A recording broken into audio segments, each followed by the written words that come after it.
Bonjour et bienvenue dans une nouvelle émission de ma collection comics, une émission qui se veut vous montrer un petit peu quelques œuvres, en tout cas tirées de ma collection, en tout cas que j'ai envie de mettre en avant et de vous présenter. Il se trouve que des fois quand certaines personnes sont immergées trop profondément dans une passion ou dans ce genre de choses, il arrive que des gens fassent ce qui s'appelle une intervention. C'est-à-dire des gens qui viennent dire non là c'est trop, il faut que tu te calmes et tout ça. Heureusement qu'il n'y a pas ce genre de choses dans le monde du comics, parce qu'aujourd'hui, on va parler de quelque chose qui pourrait peut-être valoir ce genre de choses. Je vais vous parler de Savage Dragon, et ça en fait, j'en ai plusieurs d'états comme ça. Voilà.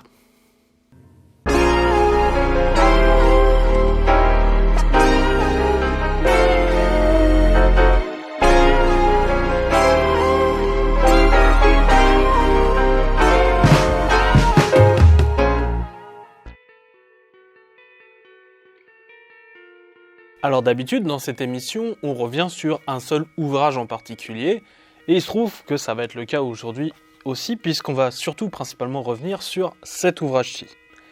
Mais avant de revenir sur cet ouvrage-ci, il va falloir que je vous explique mon historique avec Savage Dragon, comment je l'ai découvert, et ce genre de choses. Et c'est parti. Now we have the dragon. Alors, en ce qui concerne Savage Dragon, je sais pas trop comment j'en ai entendu parler au départ. Sans doute en me renseignant sur Image Comics, sur les débuts, ou quelque chose du genre. Parce que forcément, on va te parler des séries qui durent depuis les origines, et forcément, on va mentionner Savage Dragon. Au moins de nom. Je veux dire, une série lancée en 1992 et qui dure encore aujourd'hui, avec le même scénariste-dessinateur, ça court pas les rues. Mais difficile, à ce moment-là en tout cas, de savoir de quoi ça parlait. Du coup, peu de temps après, au moment où j'habitais à Tours, sans doute vers ma deuxième année de licence d'archéologie, et alors que l'idée de faire des vidéos sur les comics me tournait déjà pas mal en tête, inspiré par l'exemple de Linkara, eh bien je tombe sur tout simplement des vieux magazines Savage Dragon qui sont publiés par Semic à l'époque en 1996. Alors, vous l'imaginez, pour trouver ce genre de livre d'occasion, il faut trouver une librairie d'occasion. Ma bonne adresse à Tours pour cela, c'est une librairie nommée, avec humour, J'ai les Bulles. Il s'agit d'un bouquiniste d'occasion qui possède énormément de choix et où, eh bien, ça touche mon petit péché mignon, il faut fouiller pour trouver. Il se trouve que la boutique est assez petite et est pleine à craquer. Il se trouve que parfois les prix sont à la cote pour les collectionneurs, donc un peu cher, mais pas au prix de la spéculation, c'est-à-dire que c'est le juste prix pour quelqu'un qui recherche cet exemplaire-là. Et, contrepartie, il existe souvent des petits lots sympathiques à bas prix sur des collections complètes. Et il y a aussi beaucoup de petits trésors à découvrir. C'est une petite boutique familiale, parfois un peu froide au premier abord, mais plus par timidité que, disons, par mauvaise volonté. Les échanges deviennent plus intéressants au fil des rencontres, croyez-moi, j'ai fréquenté cette boutique pendant de nombreuses années. Et donc oui, Savage Dragon. J'ai bien aimé ces titres, les 4 numéros publiés que j'avais pu récupérer. C'était un peu brut de décoffrage et rentre-dedans dans la narration, ça manquait peut-être un tout petit peu d'âme, mais bon. Le truc c'est qu'il me manquait un bout, parce que Semic avait publié une autre partie du titre, Savage Dragon, ce qui était avant Savage Dragon numéro 1 qu'on connaît, dans un autre titre. Et oui, c'est ce titre-là qui amène, on va dire, vraiment l'origine de Dragon, et donc qui amène ce supplément d'âme qui manquait un petit peu au titre, tout simplement parce que ça se permet d'être un peu plus long et de poser un peu plus les enjeux. Donc cette mini-série, je l'avais pas trouvée à l'époque. Je l'ai trouvée après plus tard, Collection Image numéro 2. Du coup, j'avais eu les 4 numéros qui sont sortis en français, et pas la suite. Donc mon histoire avec le dragon sauvage s'arrêtait là pour le moment. Et si vous vous demandez pourquoi j'aime bien l'appeler le dragon sauvage, c'est à cause de Malcolm. Extrait du premier épisode. Oh, t'as le dernier dragon sauvage quand son corps se sépare en deux. Petite ellipse temporelle, nous arrivons 2 ans après. J'ai réussi ma licence d'histoire et d'archéologie, mais niveau boulot et débouché, ça avait l'air plus bouché que ma canalisation quand ça déborde après le dégât des eaux que mes voisins du haut ont provoqué. Donc sacrément bouché, croyez-moi. Les chances de trouver un travail étaient vraiment pas ouf. Je me suis donc rabattu sur mon deuxième choix et suis parti à Grenoble faire des études pour travailler en bibliothèque. Je vous ai déjà parlé plusieurs fois de la librairie Aux Merveilles à Grenoble, mais c'est parce qu'elle est vraiment géniale. Et il se trouve que c'est pas dans la librairie mais pas loin, en fait, le jour de la braderie annuelle qui donc emplit les rues, que je suis tombé sur ceci, un début de collection intégrale de Savage Dragon, lancé par Delcourt en 2010. Il contient donc la mini-série mentionnée, qui me manquait du début, ainsi que d'autres choses, comme le numéro 0, qui a été fait bien plus tard. C'est un peu dommage qu'il soit là, car il spoil pas mal de choses, ce numéro 0. Mais à part ça, c'est du tout bon, et je peux donc vous faire un pitch de Savage Dragon à ce moment-là, avec le supplément d'âme qu'il mérite. Chicago, dans les années 90. La ville vit sous la terreur de nombre d'êtres extra-humains, nommés les Super Freaks, et la police n'a pas du tout les moyens de résister. La pègre résiste elle toujours, car son parrain s'est créé une armure dotée de pouvoirs formidables pour maîtriser le crime en ville, sous le nom de l'Overlord. C'est dans cette ambiance que le lieutenant Frank Darling trouve l'un de ses Super Freaks au milieu d'un terrain vague enflammé. Celui-ci le recueille, et après quelques jours de soins, il se rend compte que l'individu est amnésique. Avec la crête sur son front, et son teint verdâtre, une infirmière locale va lui donner le nom de Dragon. Frank Darling souhaiterait l'amener pour qu'il intègre la police, qui a désespérément besoin d'être à pouvoir. Dragon refuse et travaille dans un entrepôt, chez le cousin de Frank. Mais celui-ci trempé dans des affaires louches, et la mafia organisée vient le tuer et détruire l'entrepôt. Cela conduira Dragon à accepter l'offre de Frank, et à devenir un policier. Voilà le début, grossièrement résumé, du début de Savage Dragon, qui évoluera bien vite et qui ne se satisfera jamais vraiment de rester dans un statu quo. Il faut que les choses bougent et évoluent pour Savage Dragon. Malheureusement, c'est aussi la fin pour la série en français, car c'est tout ce qu'on a eu en fait. Je vous recommande vraiment de trouver cette intégrale Delcourt tome 1, juste de passer le numéro 0 en tout début de tome qui vous spoil des choses que vous devriez apprendre vers les numéros 150 en fait dans la série principale. C'est du coup un peu ballot de les avoir aussitôt. J'aurais adoré par contre que la série continue sous cette forme. C'est la meilleure édition que l'on ait eue en France pour le Dragon. Du coup, pour la suite, j'ai été obligé de passer par la VO pour continuer les aventures de Savage Dragon. Alors il faut savoir qu'il existe un format vraiment pas cher qui existe pour cela, les Savage Dragon Archive, qui peuvent contenir entre 20 et 30 numéros dans un seul volume. Mais ben justement, pour que ce soit moins cher, c'est imprimé en noir et blanc. Et ça m'a posé problème. C'est pourtant pas la première fois que j'ai du comics en noir et blanc pour des raisons de prix. Je suis même par exemple assez client de la collection Showcase chez DC qui utilise le même système.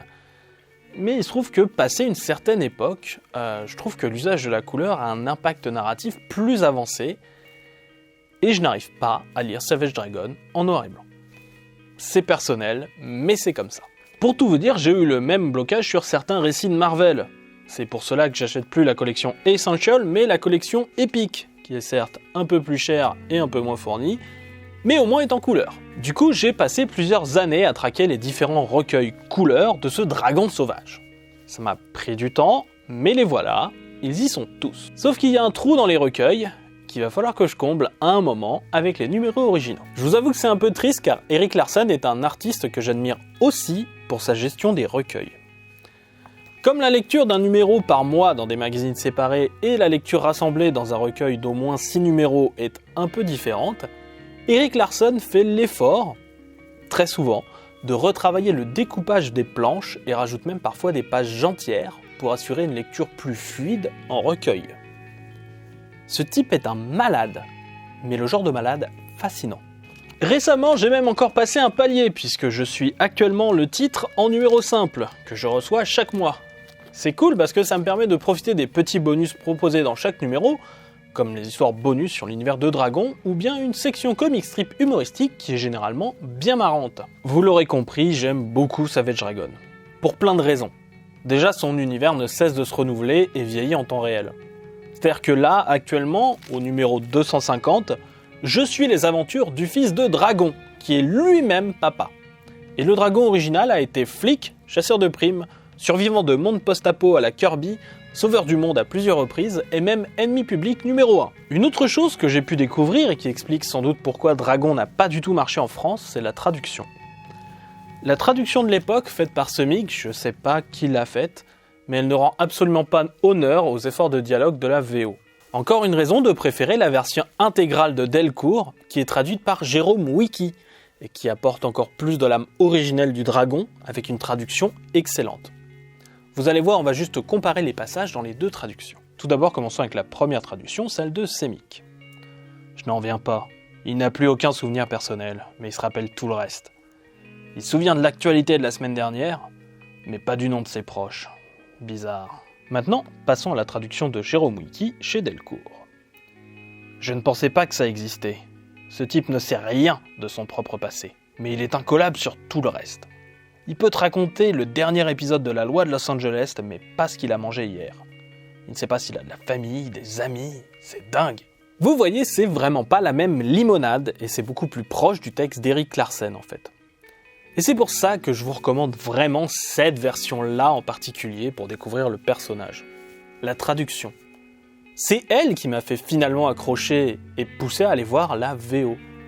Car la première traduction a littéralement gommé beaucoup de choses qui donnent du relief au dialogue, des références qui montrent que ces personnages vivent dans un univers plus grand qu'eux et y interagissent autrement que par des répliques de semi-nanars d'action. Parce que rien que la première page du numéro 1 de Savage Dragon est traitée avec respect dans la traduction Delcourt et permet de mieux comprendre le personnage. Dernier exemple, après promis j'arrête. Voici donc la première page dans la version Semic. Halte, repos, je t'arrête. On l'appelle The Shrew, un fou qui massacre par plaisir. Quel métier. Et voici donc la version publiée par Delcourt, toujours traduction de Jérôme Wiki. Fini de rire, fumier, et je t'arrête. Ce taré se fait appeler le furet. Son truc, c'est de réduire les gens en charpie sans raison. Parfois, mon boulot me débecte. Et quand je fais le comparatif, c'est pas dans le but d'enfoncer les équipes de Semic, qui ont sans doute eu peu de temps pour le faire, et à une époque où la situation de l'éditeur français était particulière. Non, c'est pour montrer à quel point la traduction de Jérôme Wiki est excellente et combien ce tome-ci mérite votre attention. Malheureusement, cet essai a fait un flop intégral. Et ça, c'est vraiment triste et dommage. Mais ce tome 1 existe et il mérite amplement le coup de projecteur que je lui fais dans cette émission et dans ma collection en général. Il le mérite pour être la meilleure production faite sur Savage Dragon en français. Et aussi parce que c'est grâce à lui que j'ai lu le reste de Savage Dragon et qu'actuellement j'ai une moitié d'étagère uniquement dédiée à Dragon. Merci Delcourt, merci Jérôme Wiki. Cette reconnaissance a posteriori est sans doute bien dérisoire, mais du fond du cœur, merci. Sans cette initiative, qui vous a sans doute fait perdre pas mal d'argent, je n'aurais pas été chercher plus sur le personnage. Sur ce point, vous avez réussi à 10 000%, et ça fait beaucoup. La morale de cette histoire, c'est sans doute qu'il faut être curieux, et d'aller regarder un peu tout ce qui sort de l'ordinaire. Vous pourriez sans doute y découvrir des pépites, et c'est tout le mal que je vous souhaite. Je reviendrai peut-être plus tard, plus longuement sur Savage Dragon, qui sait, mais pour le moment, considérez que cette émission est le début d'un cri du cœur envers cette série et envers cet artiste, Erik Larsen. Un gars vraiment trop fou pour ce monde de brutes. C'était SN Parode. Je vous dis à bientôt et portez-vous bien.